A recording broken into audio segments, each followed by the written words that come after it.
With this build's popularity blowing up over the last year, so many have wanted to test it out to see why it's now fighting for the go-to for ladder reset when it comes to Paladin builds, arguably having more players playing this build comparatively speaking to a FoHDin.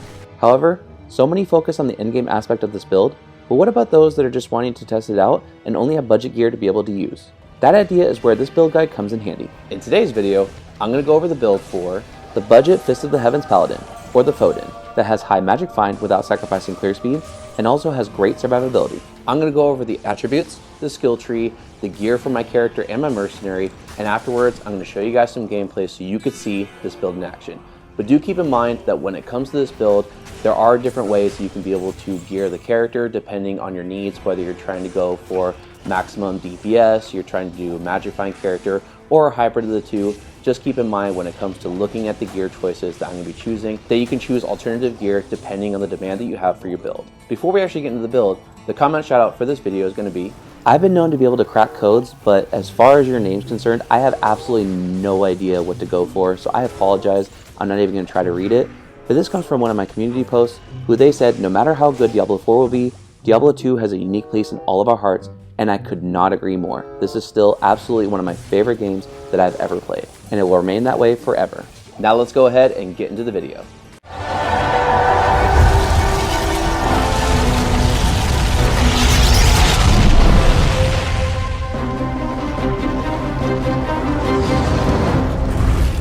For the attributes, we have enough strength to be able to equip the gear. I put enough points into dexterity for max block with Holy Shield active, and everything else into vitality, nothing into energy. For the skill trees, starting with the combat skill tree, I put 1 point into Holy Shield, then went and maxed out Fist of Heavens and Holy Bolt as it synergizes for the Fist of Heaven skill. In the offensive skill tree, I maxed out Holy Shock to be able to boost the initial lightning strike for the Fist of Heaven skill. I also put enough points into Conviction to be able to get negative 150% resist all. Lastly, for the defensive skill tree, I put my remaining points into Redemption to have an easy way to self-sustain my life and mana. With the points that I invested into the skill, it gives us an 80% chance for redeeming life and mana, with 95 recovered each time. I'll go over more of an explanation of why I chose these skills to be able to invest points into when it comes to the gameplay, so it'll hopefully make more sense and be easier to understand. For the gear, because this is a magic find build, I'm using a Shaco socketed with a perfect topaz for a magic find, as well as the plus to skills, boost to life and mana based on character level, and the physical damage reduction. The amulet is a crafted caster amulet for the plus to skills. The FCR is irrelevant, but the boost to strength and magic find are why I chose to use this item. A good alternative would be Saracen's Chance for the big boost to attributes and all resistance.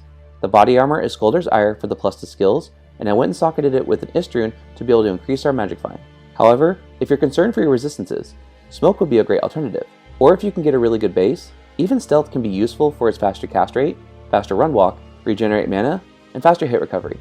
The weapon is Spirit and a Crystal Sword for the plus to skills, faster cast rate, faster hit recovery, boost to vitality, and a large boost to mana as this build can be quite mana hungry. This is paired with a Spirit Shield and a Cross Shield base that has 41 to all res for all the aforementioned reasons for the sword, but also now boosts cold, lightning, and poison resistance even more. The boots are War Travelers for the magic find. The first ring is a rare all res ring with a little extra boost to fire resistance. The belt is a crafted caster belt for faster cast rate, faster hit recovery, strength, life, mana, and mana regeneration. The second ring is a Ravenfrost for the Cannot Be Frozen and mana boost. The gloves are Mage Fist for the faster cast rate, as well as regenerate mana.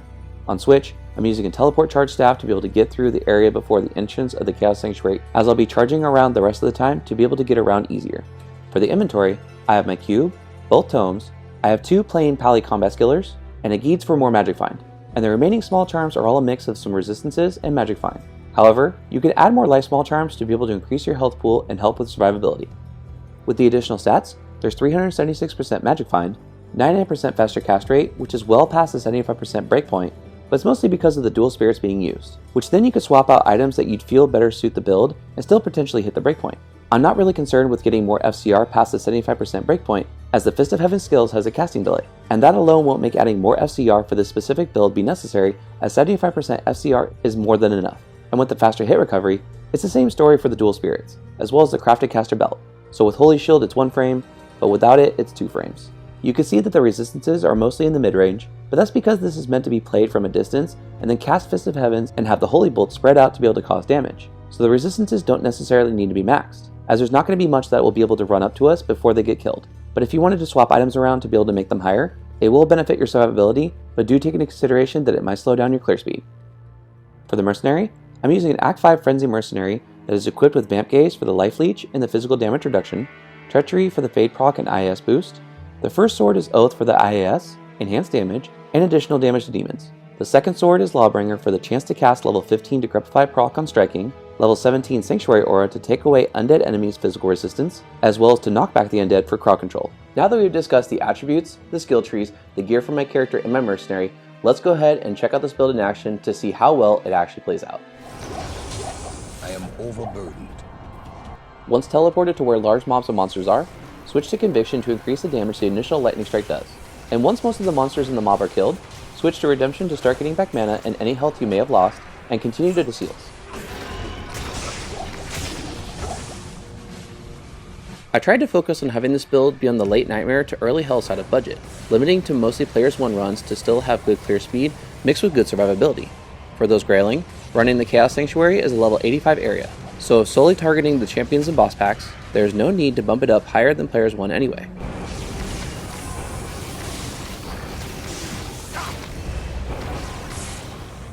Looking at the varying amounts of health and mana throughout the run, the point investment into Redemption more than pays off, as again, our resistances are in the mid-range, especially without the use of a Torch or an Anti-Charm, but as you level up and farm for better gear, they could be made better quite easily, but Magic Find would most likely be sacrificed to do so, but that would be up to you on what you would prioritize with this build, depending on how well you play to the build's strengths.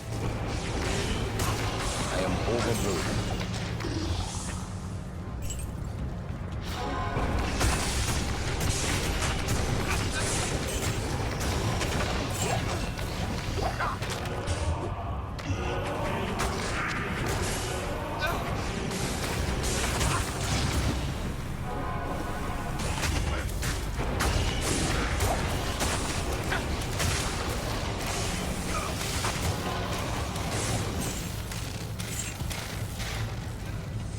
Desace is usually the one to be concerned with most, but because of the ability to cast from a distance, and the Holy Bolt fanning out from the initial lightning strike, he and his minions are no trouble at all. I am overburdened.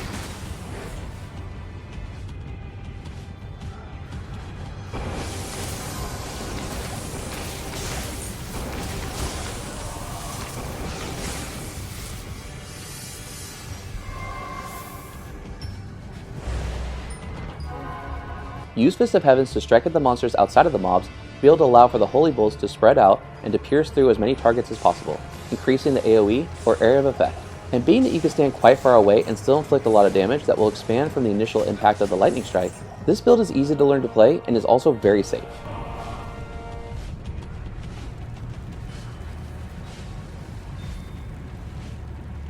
Not even death can save you from me.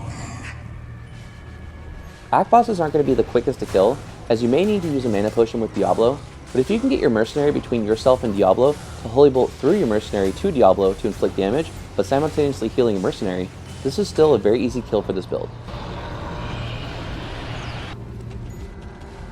For those that want to farm Pindle, this build can handle him and his minions with ease. Even Thresh Socket could be good to farm. Granted, not the fastest clear speed, but for a budget build, especially with how budget our gear is with this build, it holds its own quite well to hopefully upgrade your gear in time to make it a lot more viable and to have the damage go even farther to have even better clear speed.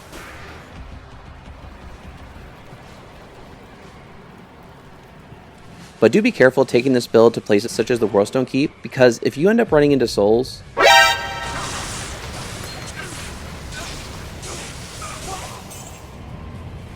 with the new ladder season coming right around the corner, I can only imagine that this is going to be a lot of people's go-to to be able to try out this build, especially when it comes to good clear speed, survivability, and the ability to have a lot of Magic Find.